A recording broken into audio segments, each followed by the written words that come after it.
All right, guys, your next speaker, I know a lot of people are very excited for. I am as well. He really needs no introduction. He's a best-selling author, a radio personality, and he is polling #1 to be the next governor of California.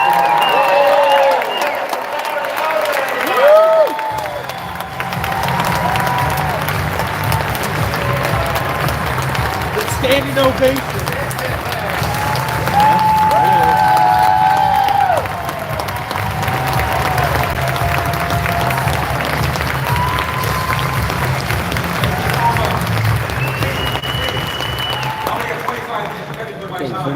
By the way, there's people with envelopes, because we have heard I'm running for governor of California. I need you to throw something in the tip jar, otherwise I can't beat this man. Now, the reason I'm running, I was first approached to run by my friend and colleague Dennis Prager in Salem. He said, Larry, a lot of people are asking me to ask you to run. And I said, hell no. I said, the California legislature is dominated by Democrats. When I say dominated, they've got supermajorities in the state assembly and a supermajority in the state senate. Republicans don't even need to show up for work. They can pass whatever they want, and they are. This governor is being recalled because of the way he handled the coronavirus. And I said to Dennis, you know, people are all upset, I get that, but when this thing abates, when people go back to normal, they're going to forget about why they were so angry. They haven't. Crime is through the roof in LA, San Diego, Los Angeles, year to year, shootings up, the quality of schools. There are 300,000 public school teachers in California. When I was preparing for my race, I talked to experts. At minimum, 5% of them are incompetent, at minimum. That's 15,000 teachers running through the classrooms of the public schools in California who are incompetent, miseducating, poorly educating, or not educating children. 15,000. Imagine if that were the LAPD. There's 10,000 cops. Imagine if 5% of them were incompetent. Bad cops, planning evidence, racially profiling, using excessive force. Nobody would put up with it. We'll put up with 15,000 bad teachers? It's outrageous. 75% of black boys in California cannot read at state levels of proficiency. That's not a typo. 75%. You're covering your face. I'm not done. 50% of third graders cannot read at state levels of proficiency. I went to a high school called Crenshaw High School. Anybody see the movie Boys in the Hood? That's my high school. 2% are math proficient. And it is a Crip school, meaning the gang Crips dominate the school. I know that because Ice-T chose that high school years after I graduated because he wanted to go to a high school that's a Crip school. Speaking of Ice Cube was supposed to go to his nearby inferior public school. He got on a bus, and every day he went to a school called Taft, which is in the valley, predominantly white at the time. But he's down with the hood, down with the brothers. His parents knew the school was crappy.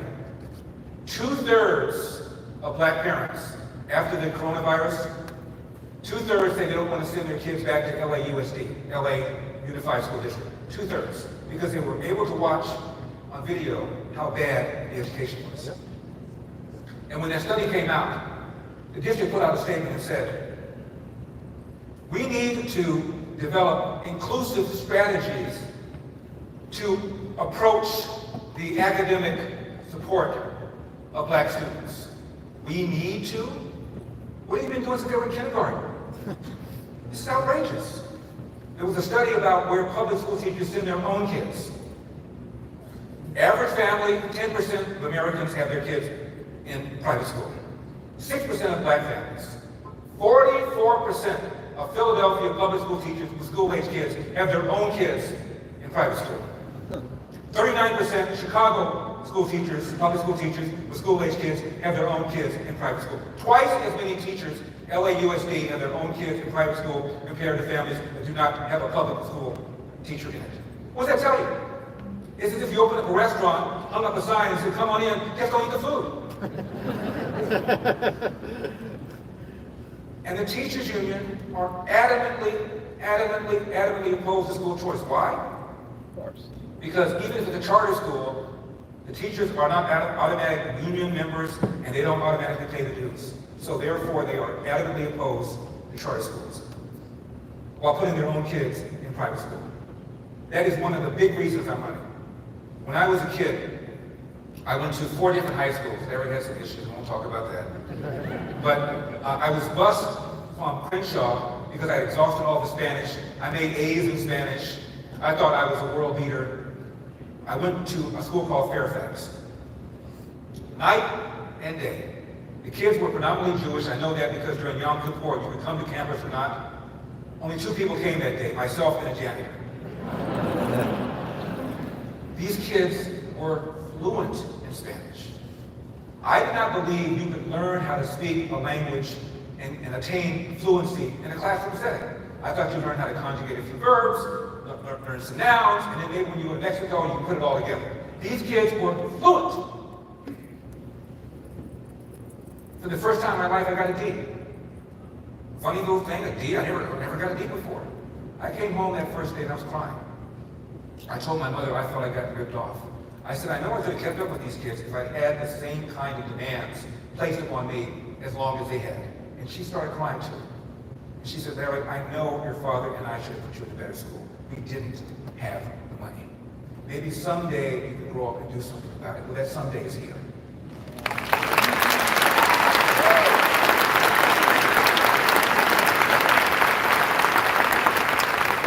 Homelessness, out of control. I don't know if you heard about the latest statement that the governor just now made.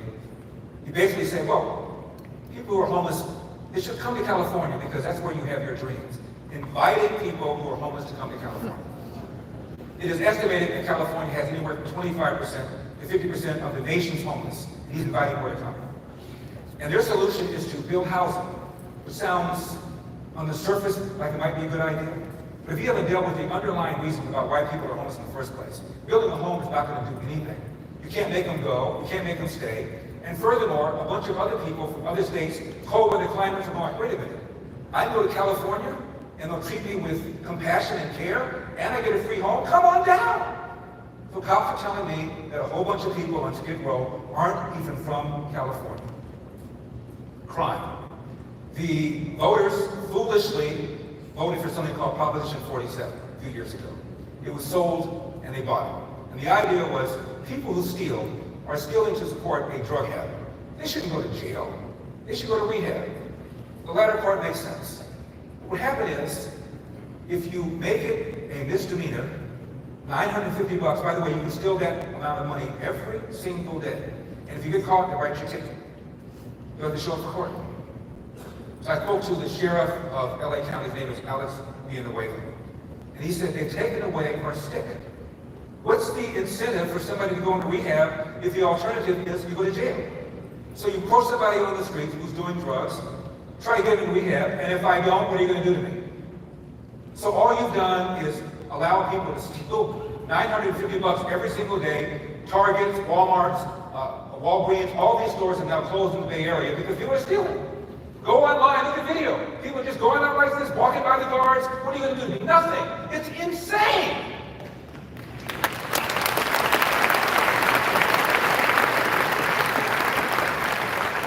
And this business about cops being systemically racist, really? There's a wonderful article, I urge you all to read it, April 27, 2016. I know that because that's my birthday. In the Washington Post. Very long article.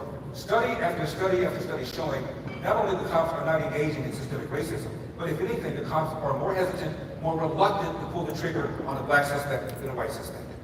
It's a lie. It's a lie.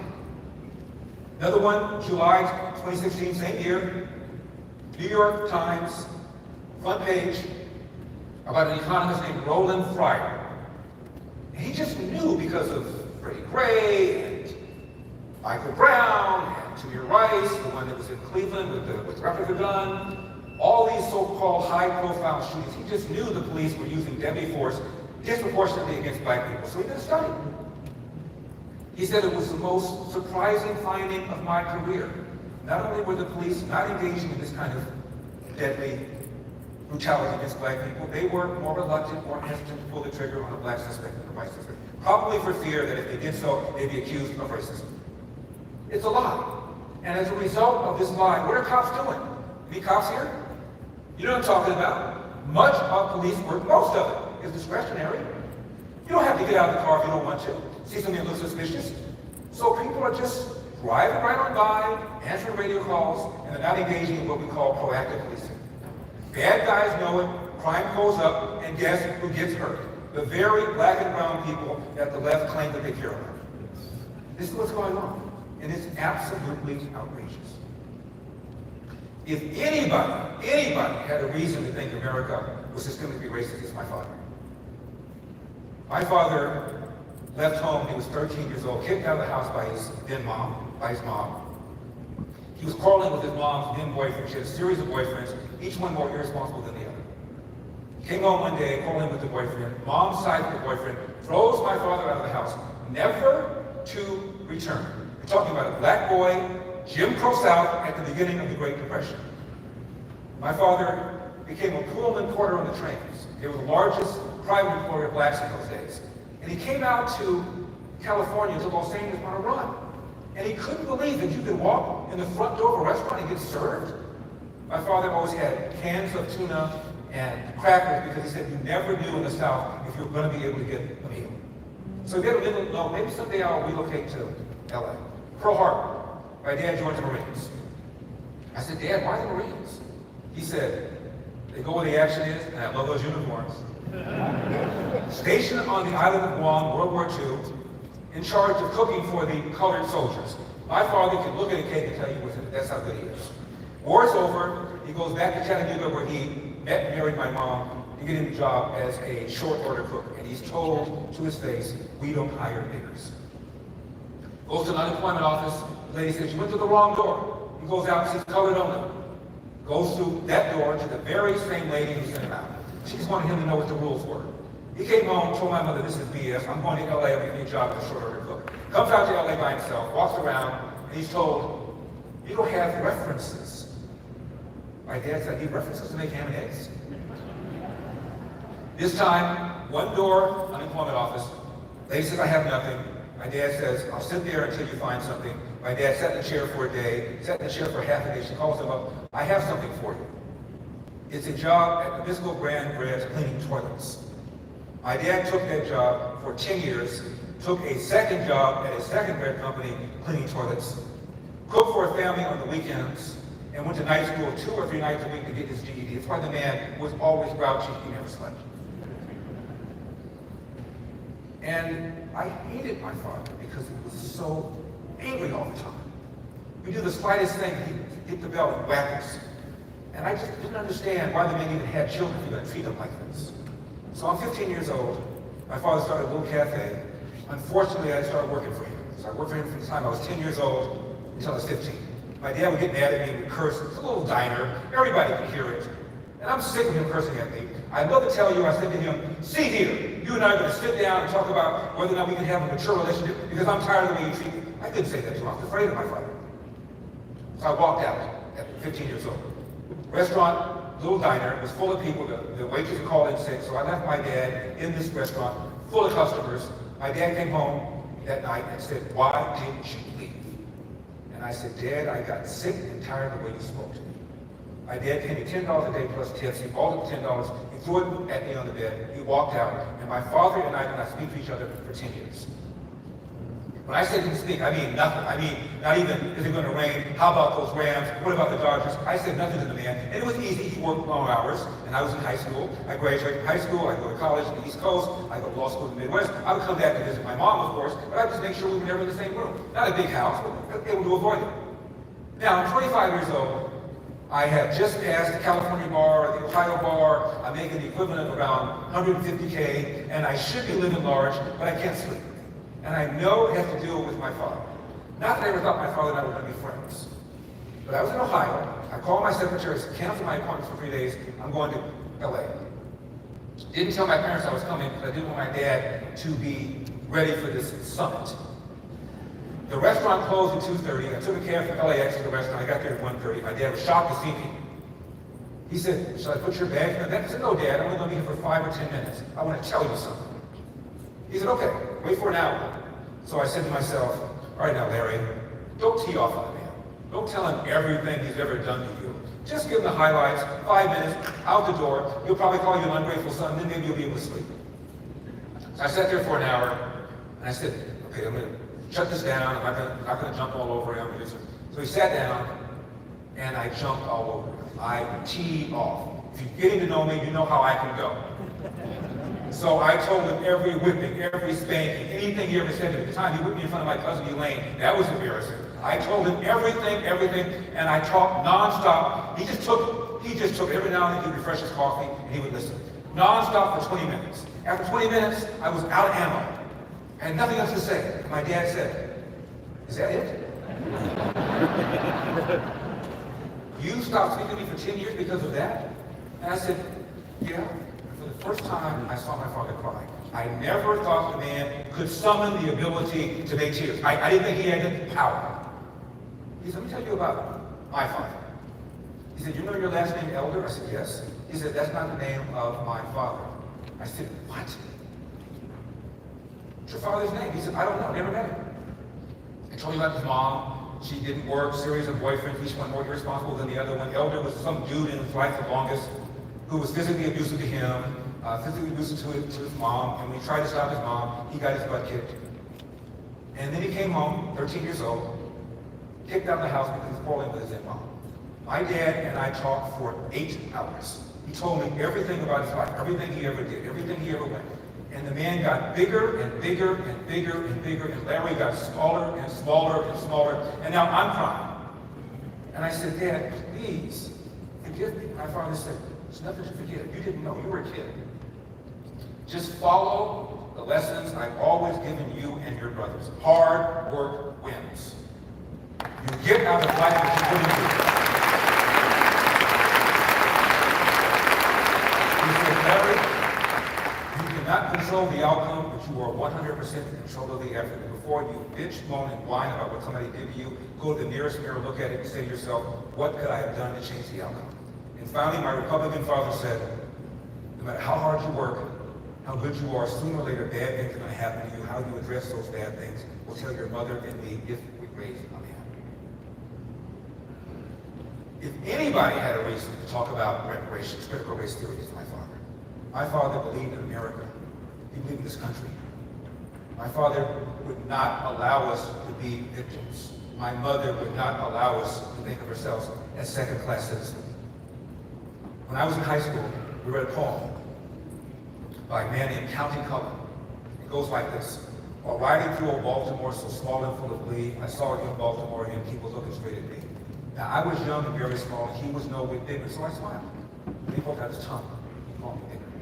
I saw the whole of Baltimore from May until September. Of all the things that happened there, it's all that I remember. The teacher was furious. The class was furious.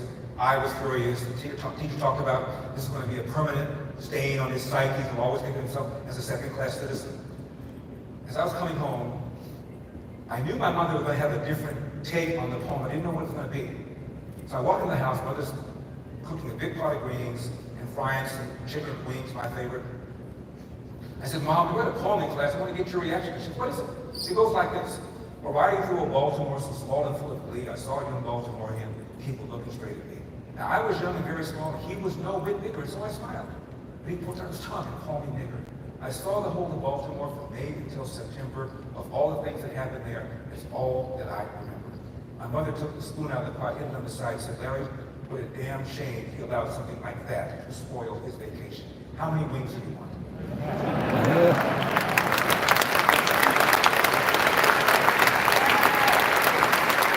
Who would have thought, just years after the election of the first black president, we're talking about this nonsense? Critical race theory? Obama got a higher percentage of the white vote than John Kerry did. 2007, when Obama was running, Gallup did a poll. Obama was running for the nomination against Hillary, and John McCain running for the nomination against Mitt Romney. How many Americans would not vote for a black president? Ask Gallup. 5% said they wouldn't. How many Americans would not vote for a female? 11% said they wouldn't. How many would not vote for a Mormon? 24% said they wouldn't. How many would not vote for a man who would be 72 years old at the time he became president, assuming John McCain won? 42%. Obama's hurdle was smaller than these three. Obama's hurdle was smaller than these three white politicians.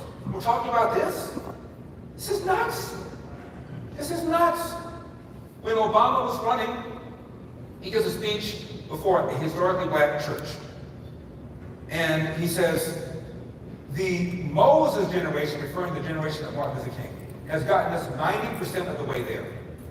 My generation, he said, the Joshua generation, has to get us an additional 10%. I thought that was reasonable. 90% okay, 10% left to go. Because in 2002, Gallup did a poll and found out 80% of Americans believe Elvis is still alive. 4% believe you send him a letter, he'll get it. So there's not a whole lot you can do about that. Fast forward, what does the man say? Racism is in America's DNA, said Obama. Really. First time Gallup ever asked, would you vote for a black president, was 1958. 38% said yes. Most recently, only 3% said they would not. If racism is in America's DNA, how did the DNA change? It's crap.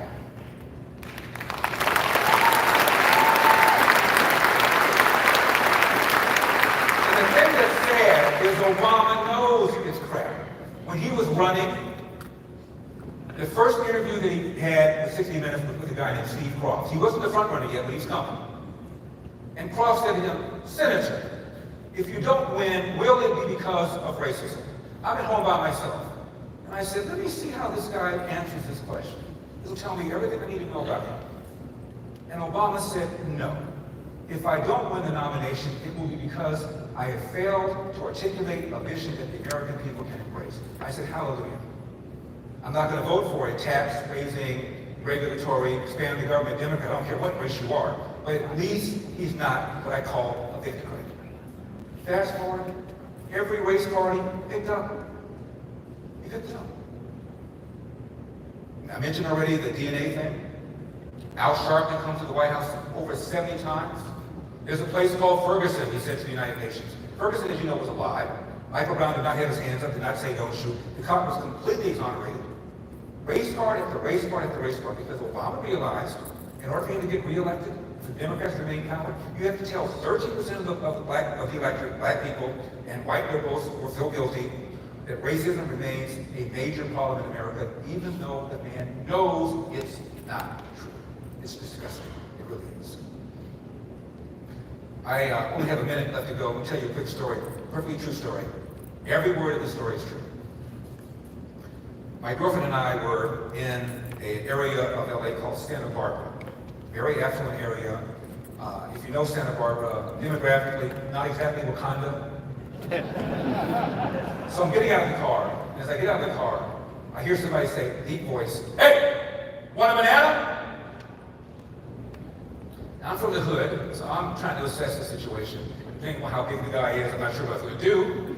But I look up, and it's a white guy with an SUV, the trunk is open, and there's a big bag of bananas. And he's talking to a white homeless guy picking through the trash. And I said to the driver, hey, I thought you were talking to me. I was going to accuse you of systemic racism. He starts laughing. I said, I'm still going to accuse you of systemic racism. How come the only guy you offer the banana to is that white guy? The homeless guy is now laughing. I said, I don't even like bananas. So they're both laughing, and the homeless guy goes, man, you are one funny guy. I said, you're all weak. 2 drink minimum, throw something in the tip jar. I got in the car, I said to my girlfriend, did I just ask a homeless guy to tip me? But the point behind the story is this, and it's a true story. Assume the guy had been a bigot when he said it. It was one a-hole. One a-hole. Not the white race, not systemic, one a-hole. Come on!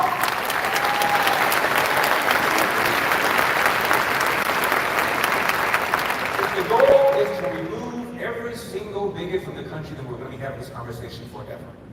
Somebody asked me about racism. I said, pick up your magic wand, wave it over America, and remove every smidgen of racism from the hearts of white people. Every smidgen. It's not gone. Do we still have 70% of black kids entering the world without a father married to the mother? By the way, that was 25% in 1965. telling me America is more racist now than then. Nothing to do with racism. It has to do with incentives. We have incentivized women to marry the government and allowed men to abandon their financial and moral responsibility with the welfare state.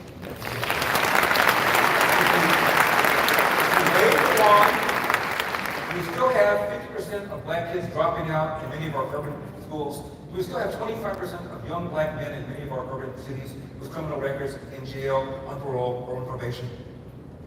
Is it still the case that a young black man is 8 times more likely to be murdered than a young white man? Is it still the case that the #1 cause of preventable death for young white men are accidents, like car accidents?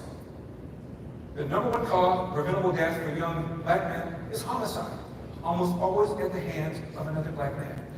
If the answer to that question, if you removed everything, we still have those problems, then what are we talking about? Why don't we address what's real? Don't let them deceive you. Don't let them delude you into thinking that systemic racism is a major thing. It is not. It is not. In 1991, a sociologist named Orlando Patterson, who's still at Harvard, said America, despite all of its flaws, is the least racist majority white society in the world, provides more opportunities, more benefits, more prosperity for black people than any country in the world, including all of those of Africa. Can we knock it off? Can we knock it off?